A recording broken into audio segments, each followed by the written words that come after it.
All right, everyone, I got new water. It's time now for square number 3. I'm going to do my third complementary pair, which is going to be yellow and violet, or yellow and purple.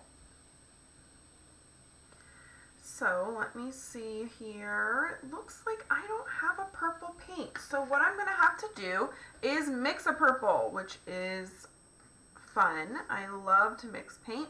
To make purple, if you're like me and you don't have a purple paint, you will use red and blue to make purple. If you already have a purple paint, that is totally fine. You can use that. I just so happen to not have a purple paint, so I'm going to mix red and blue on my palette, and purple's complement is yellow. So I'm going to put some yellow over here.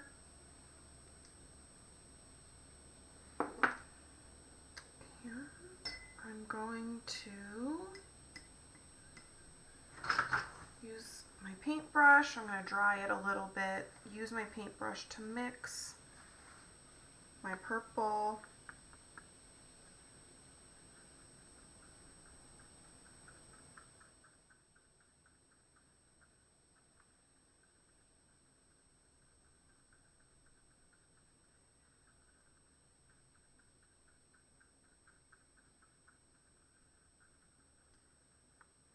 That looks like there's a little too much red, so I'm going to add some blue.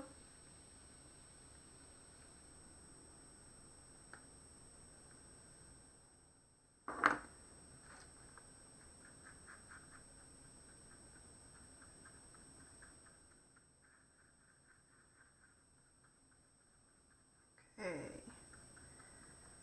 cool. And now it's a little dark, so I'm going to take some of this white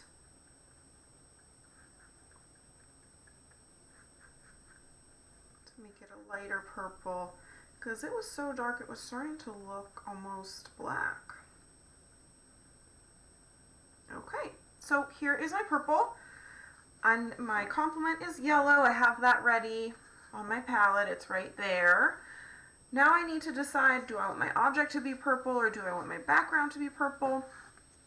Well, since this whole part is my object and I have more purple paint than I do yellow paint, I'm going to have my object be purple. And again, it's tricky because I have this spring here, and the spring is going to have to be a different shade of purple than the body of my object.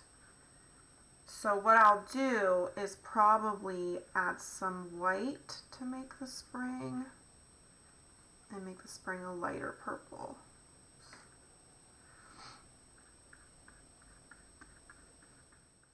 And like I said, you will go in after you're done with everything and add more detail. So I'll add some highlights and shadows to make this look more three-dimensional once I'm done. Because I can kind of, you can't see it on the camera, but I can kind of see my drawing through this. So I'll know where the shadows go, and the highlights for that matter. Well, that's a nice purple. That's why I love to mix paint. I like to make my own versions of colors.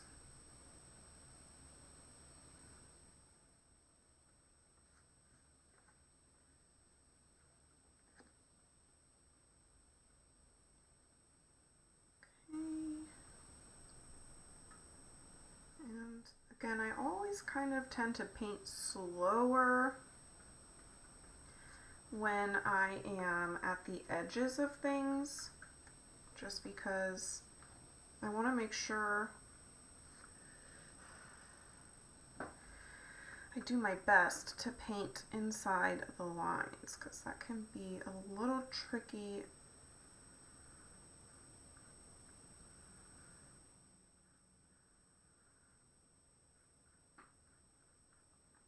I don't want to get it on my plain white square that I haven't painted yet, and I also don't want to get it on my green square that I already painted.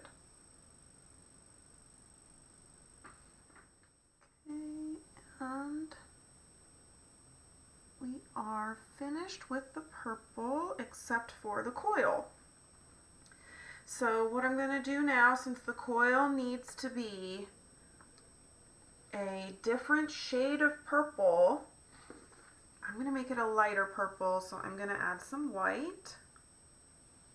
Just a little dot of white there. And I'm going to mix a light purple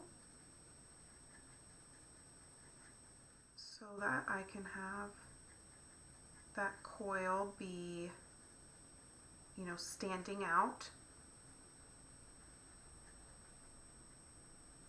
And guys, if you drew an object that doesn't need to be two different shades of purple, that's okay. You can leave it one shade purple or red or whatever color you're using.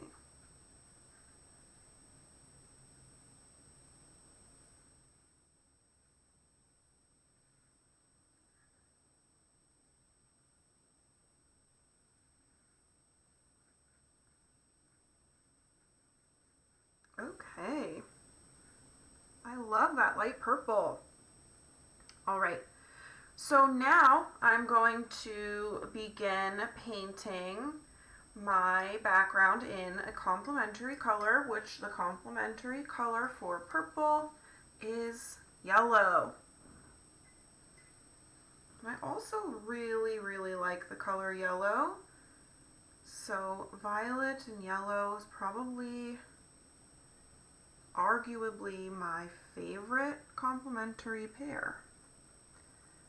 So I'm using a small brush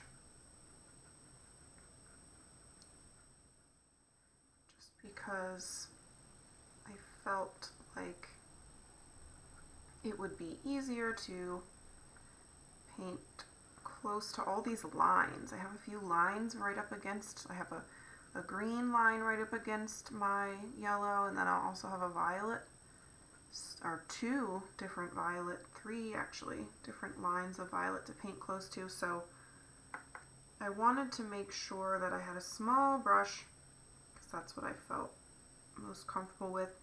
Some people are fine with big brushes, and they can paint precise lines with big brushes, but I am not one of those people.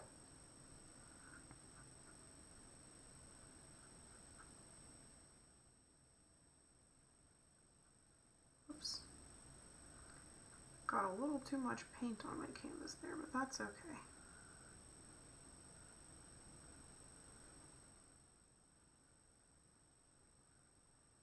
So again, this doesn't have to be perfect, and I'm painting in here because the spring was hollow, so I'm painting it yellow so you can like see through the spring almost, I guess, into the background.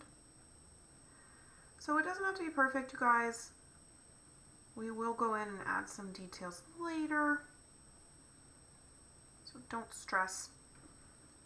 But that is my third square. I'm running out of room on my little palette here. So what I am going to do is wipe some of the paint off, and then I will be back with the next video painting the fourth and final square.